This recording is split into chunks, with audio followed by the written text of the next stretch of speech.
צדדים, עם ישראל חי, בעליות וירידות גם בשעות הכי קשות.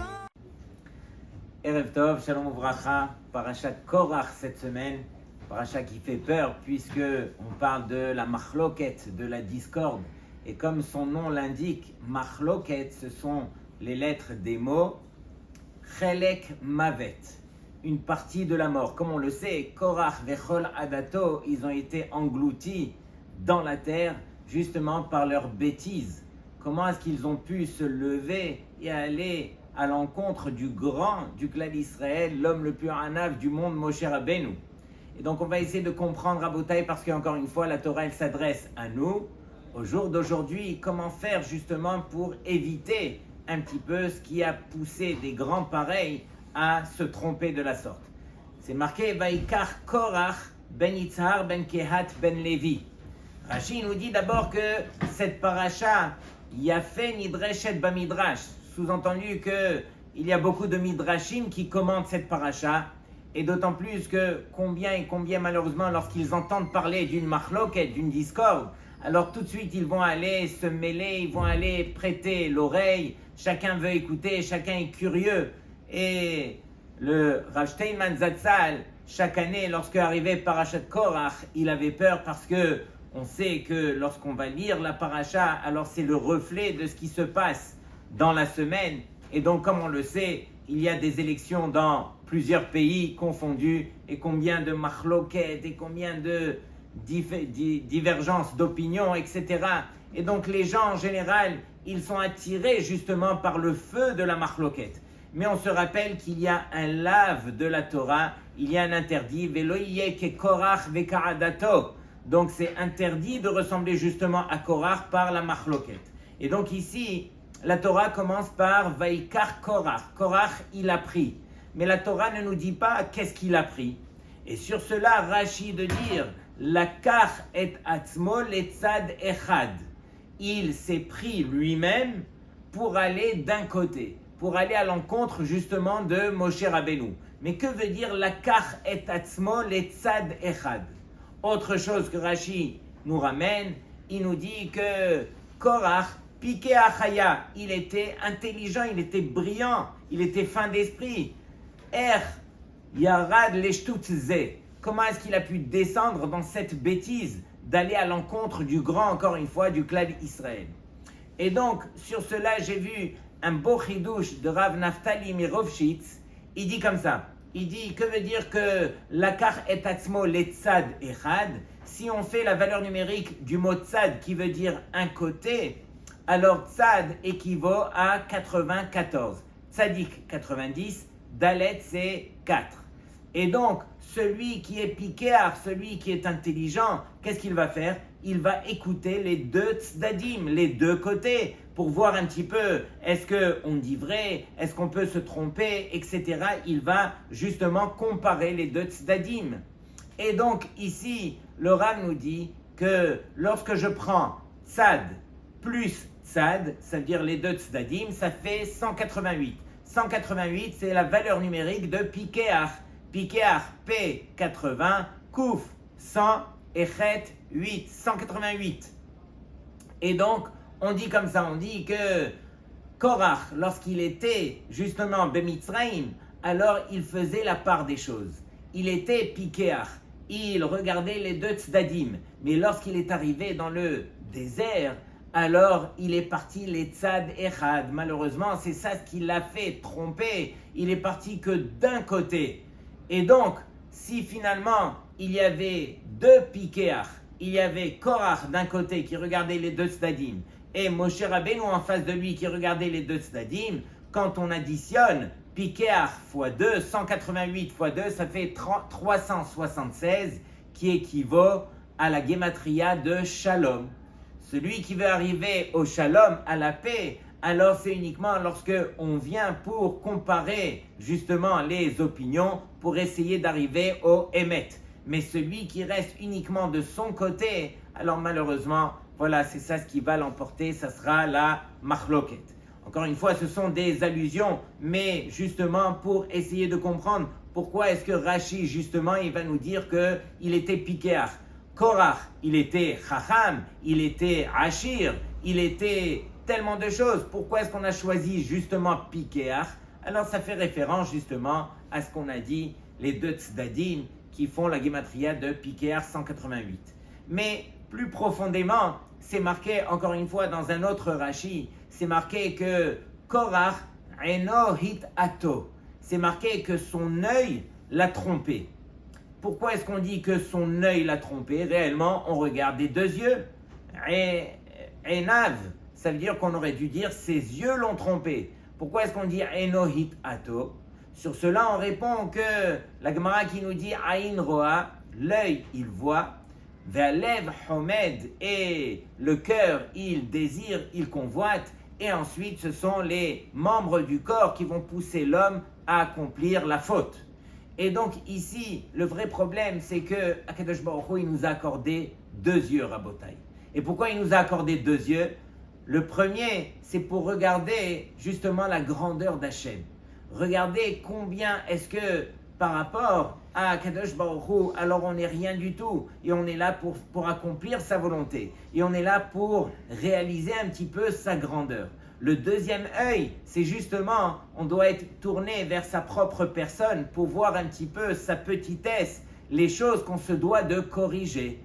Korach, le problème, c'est que bien sûr qu'il avait un œil qui était tourné vers Hachem, puisqu'on dit qu'il avait Ruach HaKodesh, c'était un géant. Arrête, le Zohar, il nous dit que le pasouk qui parle du tzaddik, tzaddik katamar ifrach, ce sont les dernières lettres des mots qui forment le mot Korach. Et donc, on voit que Korach, Kuf, Resh, Het, alors ça forme Korach, tzaddik katamar ifrach. Et donc, justement, pour montrer que Korach, c'était un réel tzaddik. Et donc, comment est-ce qu'il a pu se tromper de la sorte? On dit que malheureusement, il n'avait qu'un seul œil qui était tourné vers Hachem, mais celui qui devait se tourner vers lui pour corriger justement les choses qu'il avait à se reprocher, alors ça, il n'a pas su le faire, au point justement de trébucher de la sorte et d'aller à l'encontre.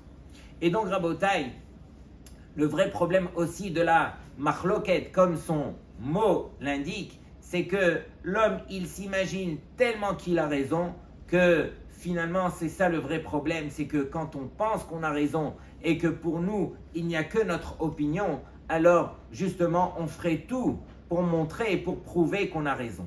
Mais la Gemara nous le dit dans plusieurs endroits. La Gemara dans Masechet Sanhedrin, regardez bien cette phrase, c'est une phrase qui, normalement, alors on devrait s'en rappeler. La Gemara nous dit comme ça.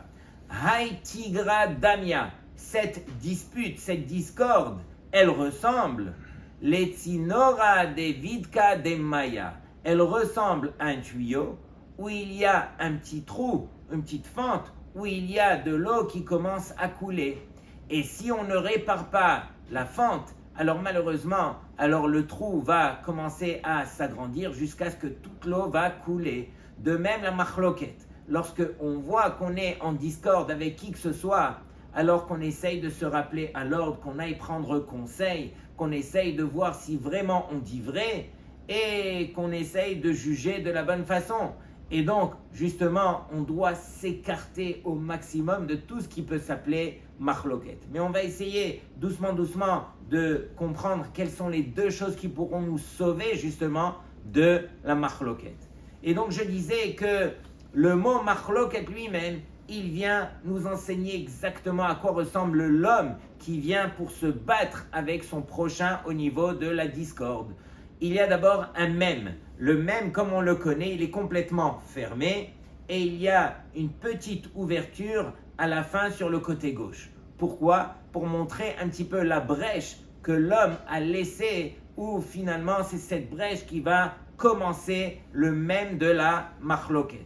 S'il ne s'arrête pas là, alors c'est le chet qui va le rappeler à l'ordre. Comme on le sait, le chet a une ouverture vers le bas. Cette ouverture, elle va lui montrer que tu continues de la sorte, tu vas finir dans les abîmes.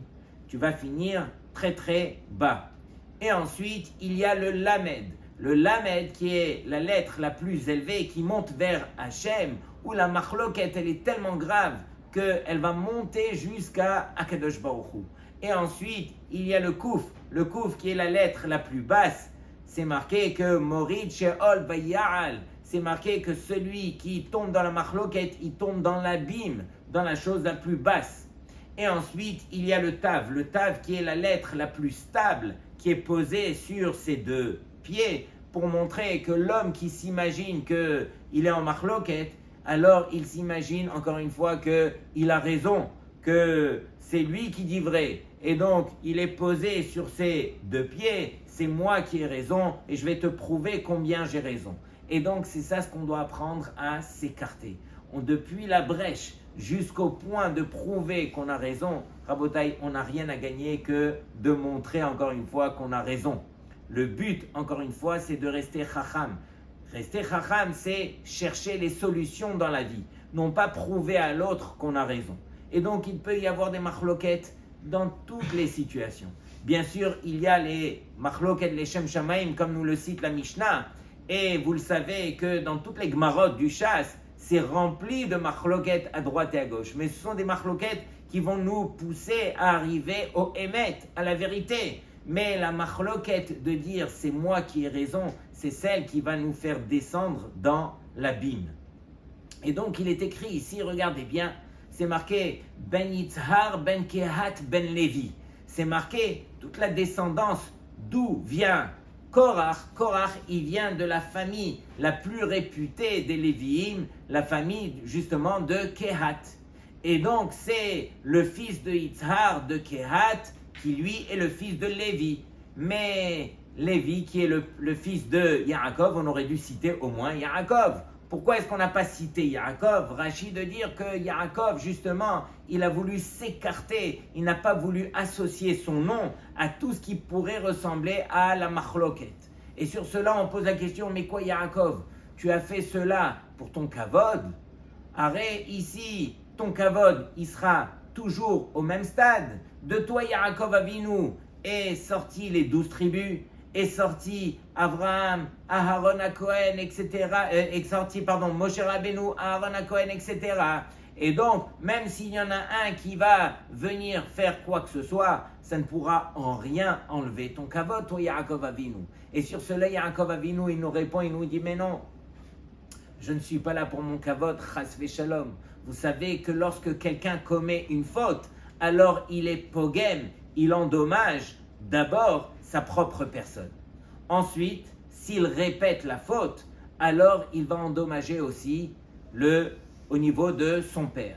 Il continue une troisième fois au niveau de son grand-père, une quatrième fois au niveau de son arrière-grand-père. Et donc Yaakov Avinu, il a vu que Korach, on était déjà arrivé presque à la quatrième faute. La première faute, comme tous les béné Israël le signalent, c'est ici dans Rashi. Alors ils ont fait d'abord le Chet HaEgel. Ensuite, il y a eu la faute des Mitonenim. Ils sont venus se plaindre sur des choses qu'ils revendiquaient qu'ils avaient eues en Égypte. Ensuite, il y a eu la paracha de la semaine dernière, la paracha des Meragelim, des explorateurs. Et ensuite arrive Korach. Et donc Yaakov Avinu, il dit, mais permets-moi de prier pour mon fils, pour mon petit-fils. Il a vu Beruach Kocho Yaakov Avinu que Korach allait fauter de la sorte. Il a juste voulu ne pas associer son nom pour se permettre de prier pour Korach. Et justement, qu'est-ce qu'on raconte, Rabotai? On raconte que Bnei Korach lo metu. Rabotai, vous savez comme moi que les enfants de Korach ne sont pas morts. Pourquoi? Parce qu'ils ont eu un hirhur teshuva. Ils ont pensé à faire teshuva lorsque, justement, ils ont été jetés dans l'abîme. Lorsque la terre s'est ouverte, alors les enfants de Korach, alors ils ont eu un hirhur teshuva. Ils ont pensé à faire teshuva. Et le jour le plus grand de l'année, Rosh Hashanah, où on s'apprête à sonner du shofar, qui est le summum de Rosh Hashanah, qui va nous accorder notre kapara, alors juste à ce moment-là, on va lire le Mizmor 7 fois. Lamnatseach livne Korach Mizmor. On va rappeler le souvenir de quoi? Des enfants de Korach. Mais quel est le rapport? C'est le jour de Rosh Hashanah où on va demander le pardon à Hachem. et on va le faire par le shofar, et c'est à ce moment-là qu'on va rappeler les enfants de Korach, et sur cela, Rabotai, c'est pour nous rappeler à l'ordre, de même que les enfants de Korach, ils ont pu faire Teshuvah grâce à une pensée de Teshuvah, et grâce à cela, ils sortiront et ils vivront par la suite. Alors, de même nous aussi, on ne pourra jamais se dire « alors je n'ai aucune chance de m'en sortir, j'ai tellement fauté cette année, je suis tombé tellement bas que je ne pourrai jamais me relever ». Akadosh Baruch Hu, il sera toujours là pour tout celui qui reviendra vers lui, ne serait-ce que par un petit effort, par une pensée, Akadosh Baruch Hu le ramènera vers lui. Et donc Rabotai, c'est justement pour nous faire comprendre un petit peu que cette histoire de Korach, alors c'est quelque chose de solide. Yaakov Avinu, qu'est-ce qu'il a dit? Il a dit que celui qui tombe dans les abîmes, va ya'al, on pourra le faire remonter, le faire ressortir justement parce qu'il aura toujours une chance de s'en sortir. Et donc tout à l'heure on disait qu'il faut quand même deux choses pour permettre à l'homme de sortir de la machloket. Quelles sont ces deux choses? La première, alors vous savez qu'un homme, il doit se faire un rav. On est obligé d'avoir un rav chez qui on va, aselecha rav, comme ça c'est marqué dans la Mishnah, chez qui on va se consulter, qu'on va prendre conseil, qu'on va essayer de voir est-ce que je dis vrai, est-ce que je comprends vrai. Combien de fois dans la vie on a besoin de conseils, on a besoin de réaliser est-ce qu'on est sur la bonne voie. Le Rav est là justement pour nous aiguiller, pour nous dire qu'est-ce qui est permis, qu'est-ce qui ne l'est pas, comment est-ce qu'on doit se comporter, comment est-ce qu'on doit agir. Rabotai, c'est une des bases les plus grandes dans le clan d'Israël que d'avoir un Rav. Deuxième base qui permettrait justement à l'homme de s'en sortir, c'est d'étudier le Moussar. Et le Moussar Rabotai, c'est la base de toute la Torah. C'est-à-dire qu'on se doit de s'asseoir tous les jours, prendre un petit moment. Aujourd'hui, dans le monde des yeshivot, c'est connu, il y a un seder de Moussar par jour. Et donc, ne serait-ce que 10 minutes, 15 minutes, une demi-heure dans un livre où on va se rappeler à l'ordre qui on est, le pourquoi on est venu, quelles sont les choses qu'on se doit de corriger au niveau de nos midot, au niveau de nos traits de caractère. Notre comportement, c'est la chose la plus grande, c'est la chose la plus importante. Et donc, on se doit, Rabotai, justement, de travailler cela. Je me rappelle une fois, j'avais été emmener mon fils faire du sport. Il faisait du basket. On était dans un gymnase. C'était que avec des goïms. Et après le match, alors ils étaient très respectueux. Et beaucoup de papas étaient près de moi. Et il y en a un parmi eux qui est venu me voir et qui me dit « Excusez-moi, monsieur le rabbin, on voit des petits fils comme ça qui pendent de votre vêtement chez vous comme chez votre fils. Et la vérité, on n'aimerait pas mourir ignorant. Pouvez-vous nous expliquer c'est quoi ces fils ?» Je l'ai regardé avec un grand sourire et je lui ai dit « Excusez-moi, pour moi aussi, ça serait compliqué d'essayer et de comprendre et de vous l'expliquer. Mais la seule chose que je peux vous dire, c'est que si ces petits fils font de nous de meilleures personnes au niveau de notre comportement, alors ça va aller toute l'or du monde. » Il me dit « Monsieur, vous avez raison. On est venu sur terre et si on reste comme on est venu, alors on a peu de chances de s'en sortir. On est obligé de travailler. » C'est sorti de la bouche d'un goy, Rabotai.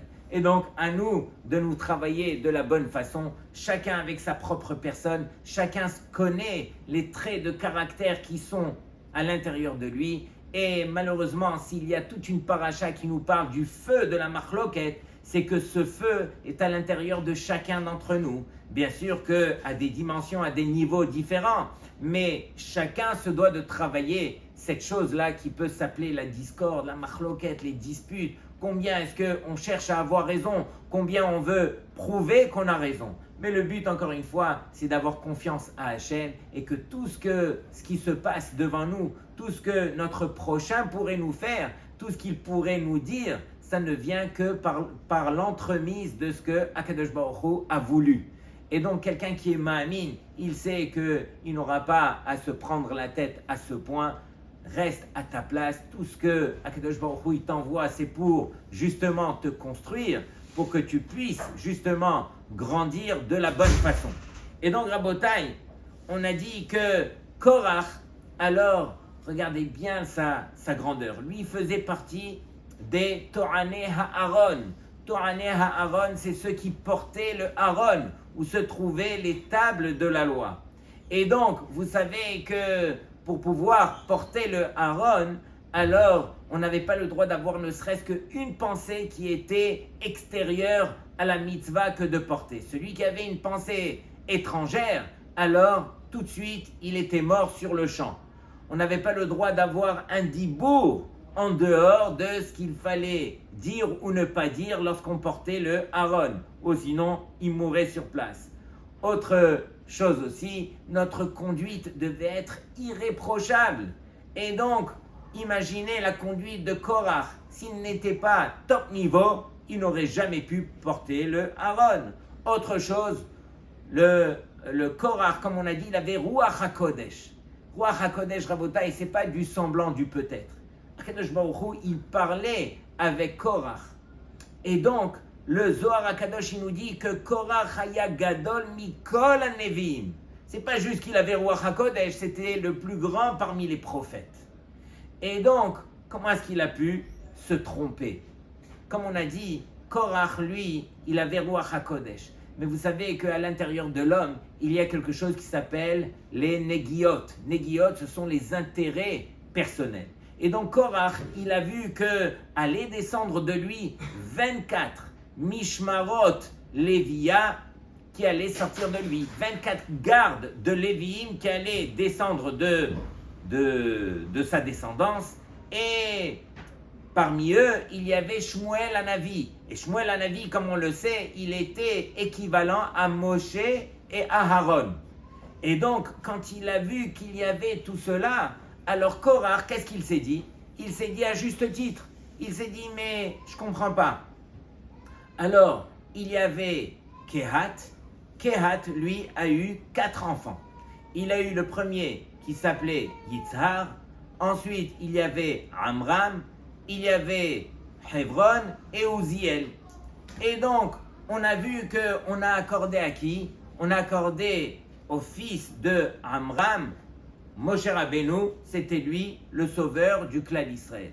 Ensuite, alors le premier, c'était Amram. Ensuite, Yitzhar, Hebron et Uziel. Et donc, ici, on a accordé à Amram, le premier fils, donc on a donné à Aaron le titre de Kohen Gadol, à Moshe le titre du Manhig du clan d'Israël, et ensuite, tout de suite après, on devait donner un troisième titre, c'était le chef de la tribu de Lévi. On aurait dû l'accorder au deuxième fils, le fils de Yitzhar, qui était Korach. Mais Akadosh Baruch Hu en a décidé autrement. Et c'est pas Moshe Rabbeinu qui décide, c'est Hachem qui lui a indiqué, on va prendre le fils de qui? De Uziel, le 4e fils. Et le 4e fils s'appelait Elitzaphan. Et c'est lui, Elitzaphan, qu'on va choisir en tant que chef de la tribu de Lévi. Mais Korach, il a vu tout cela, il a vu qu'allait descendre de lui, comme on a dit, les 24 familles, il y allait descendre Shmuel Hanavi, et donc il s'est dit, mais moi, on m'a mis de côté, comment se fait-il qu'il y ait eu une chose pareille? Et c'était encore une fois justifié. Et donc, ce que Korach, il aurait dû s'imaginer, c'est que Moshe n'a rien fait, Moshe n'a rien choisi. Et donc, c'est venu d'Hachem directement. Mais le Passouk nous le dit dans Parashat Aharemot. Regardez bien ce que le Passouk il nous dit.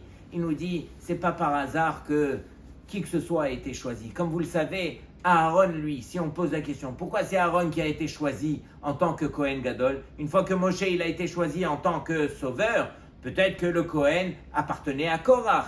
Pourquoi on l'a donné à Aaron?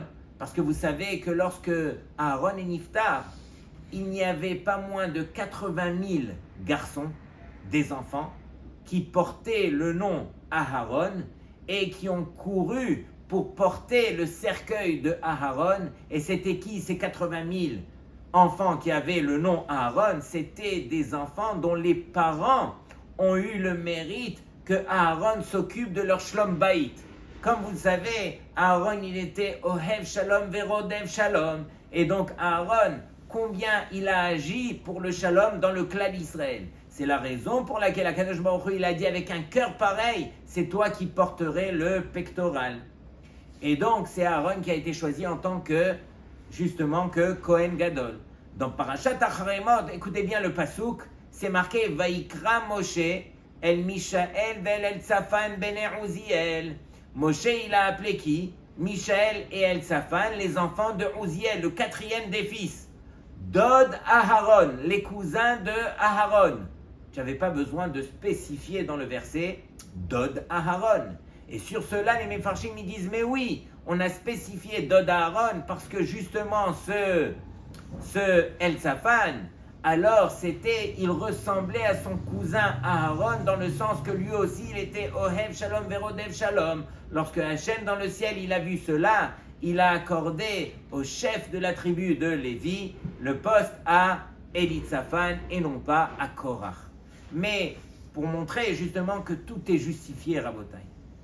Et donc ce que nous on doit savoir aussi, c'est que Korach, malheureusement, il a usé, comment est-ce qu'il a attiré 250 Rachés Sanedraot, qui étaient les grands de la génération. Si nous, Rabotai, on était à ce moment-là, on n'aurait pas su vers quel camp nous tourner.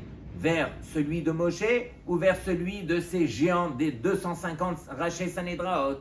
D'ailleurs, c'est marqué comme ça, c'est marqué que la kar et atzmo letzad echad. C'est uniquement Korach qui s'est pris lui-même d'un côté. Mais normalement, on aurait dû aussi faire le reproche à qui? À ces 250 Rachés Sanedraot qui eux aussi se sont pris du côté de Korach.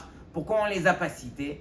Parce que c'est marqué d'un autre côté, c'est marqué que Hashochad ye'aver ene pikrim. Le shohad, lui, il va aveugler les yeux des pikrim, des gens intelligents. Et donc, eux, les 250, ils ont reçu un shohad, un pot de vin de qui? De Korach. Puisque Korach, il a donné à chacun, il leur a donné soit de l'argent, soit ochel, soit du kavod. Je vous donne pour que vous puissiez me suivre, pour que vous soyez de mon côté. Et donc, une fois qu'on accorde le shochad à la personne, il perd son titre de pikéach. Donc, le dernier pikéach qu'il y avait là-bas, c'était uniquement Korach. C'est la raison pour laquelle on a cité uniquement Korach pikéach haya.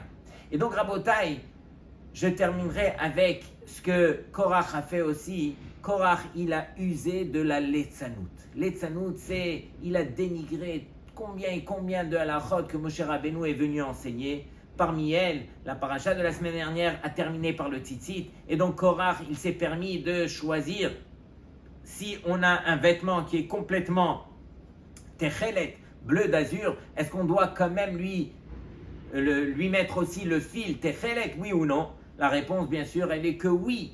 Mais Korach l'a dit de manière telle qu'il a dénigré, il s'est moqué. Et donc Rabotai, ce que nous on doit essayer d'apprendre dans cette paracha, c'est que on n'a pas idée combien celui qui vient pour justement refroidir, pour se moquer, combien est-ce qu'il fait perdre toute la mitzvah. On raconte une fois qu'il y a eu un malheur en Eretz Israël où il y a 4 bachurim de la yeshiva de Hebron qui ont pris la voiture et qui ont été justement pèlerinés sur la tombe de Rabbi Shimon. Mais sur la route, malheureusement, ils ont été tués dans un accident de voiture et on n'a pas idée lorsque les bachurim, donc ils ont entendu cela à la yeshiva, 4 bachurim, 4 amis qui sont partis et qui sont niftarim. Et donc, dans la yeshiva, tout le monde se mettait à pleurer. Ils ont fait venir le Rav Jvadron, qui lui était le grand Maguide de Jérusalem, celui qui sait très très bien parler. Et donc il est venu justement pour profiter de la situation, pour éveiller les cœurs. Et lorsqu'il est rentré, il a bien sûr parlé aux Bachurim. Et à la fin, il leur a dit, écoutez Rabotai, je vous demande une seule chose. Lorsque on va maintenant faire la tefila de Harvit, alors on va faire une tefila de Harvit qui va ressembler à la Ne'ila de Yom Kippour, puisqu'on se doit de se remettre en question. Lorsque la Chaboura, lorsque l'Assemblée, elle entend une chose qui est terrible, alors elle aussi, elle doit se remettre en question. Mais je vous demande une chose. à la fin de Harvit, lorsque vous allez aller après pour le repas, alors n'écoutez pas s'il y en a un qui fait une blague là-bas et qui va dire « Oh bon, c'est pas si grave » ou qui va refroidir l'esprit. Ne l'écoutez pas parce que vous aurez perdu toute votre Yirat Shamayim, toute l'élévation spirituelle que vous avez puisée dans cette soirée avec le Harvit qui va ressembler à Yom Kippour. Alors vous l'aurez tout perdu. Et malheureusement, lorsqu'ils sont rentrés au Cheder Ochel, il y a un Bachour qui a imité le Rashvadron qui était en train de dire « N'écoutez pas le Bachour qui va faire de la Letzanout, de la moquerie ». Et à partir de là, combien ont témoigné que tout ce qui avait été dit a été perdu. Et donc Rabotai, c'est ce qu'on essaye de retenir, que une Letzanout, c'est marqué « Uvmoshav letzim lo yashav ». On n'a pas le droit de s'asseoir à côté de ceux qui prennent les choses à la légère, qui se moquent. Et justement, alors, bien sûr, on parle de géants ici, qui eux, à leur niveau, ont fauté, mais c'est à nous de prendre la leçon pour que justement, on arrive à ne pas trébucher de la sorte. Shabbat Shalom Lekulchem. הקדוש ברוך הוא שומר עלינו, אז מי יכול עלינו? כי אין לנו עוד מדינה, תעשה שלום בינינו.